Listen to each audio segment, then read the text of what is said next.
একটা কথা মানে শেয়ার না করে পারলাম না, নিজের কাছে কেমন জানি নিজের অসহায় অসহায় লাগে। অনলাইনে কিছু কিছু সুন্দরী সুন্দরী রমণীয় হল আসন, তারা আমার দিকে হিংসা করন, তারা আমার দিকে জ্বলন, এরপরে কষ্ট পাইন। তো সুন্দরী সুন্দরী রমণীয় হল তোমরারে আমি হই, তোমরারে কিন্তু আল্লাহ কোনো দিক দিয়া কম দেন নেই, মাশাল্লাহ সব দিকেই পারফেক্ট দিছেন, বুঝছো নি? তো আমি যেটা মনে করি, নিজেরে সম্মান দাও, নিজেরে মূল্য দাও, আর সে কিতা ভাবলো, সে কিতা করলো না করলো, এটা ইগনোর কইরা চলো, বুঝছো নি? সেউরের দিকে জ্বলনের, সেউরের দিকে হিংসা করণের কোনো প্রশ্নই ওঠে না, বুঝছো নি? আর আমার দিকে হিংসা করার কোনো দরকার নাই বোন। দেখো আমি কিন্তু 2 বাচ্চার মা, আমি 2 বাচ্চার মা। হ্যাঁ, অনলাইনে অনেক দুষ্টমি ফাইজলামি করে সবার লগে, এটা কিন্তু বাস্তব। কিন্তু পার্সোনালি ভাবে কেউ কোনোদিন কইতে পারতো না যাতে আমি লাকির পার্সোনালি কেউ কোনোদিন কথা কইছে। এই রিপোর্ট বা এই রেকর্ড কেউ দেখাইতে পারতো না, কারণ এগুলো আমার পছন্দ না। হ্যাঁ, আমি অনেক ফাজিল, আমি করি অনেক ফাজিল, এটা আমি সবাই জানি। কিন্তু পার্সোনালি ভাবে যাই হিটিস পিটিস করা আমার পছন্দ না।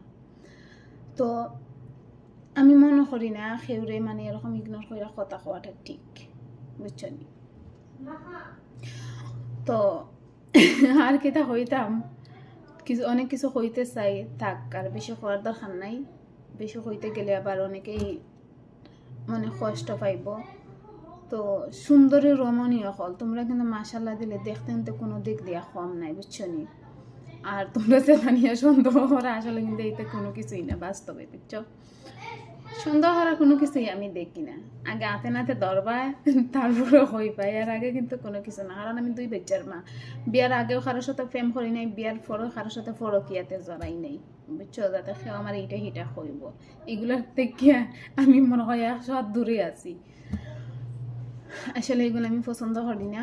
মানে ঠিক আছে, আমি আশ্চর্য কথা কইতেছি দেখে এমন না যাতে আমি আসলে সব কিছু হইরা নিলাম না, আমার কিন্তু আসলে অনেক খারাপ লাগে এগুলা। তোমরা নিজেরা ছোট হইরো না, বুঝছো? আর নিজেরে এতটা ছোট মনে হইরা দেখো না নিজেরে, যাতে নিজের সাথে নিজেরা অন্যায় করতেছে এগুলা, বুঝছো? কারণ যার যতটুকু দরকার আল্লাহ তারে ততটুকুই দিছেন।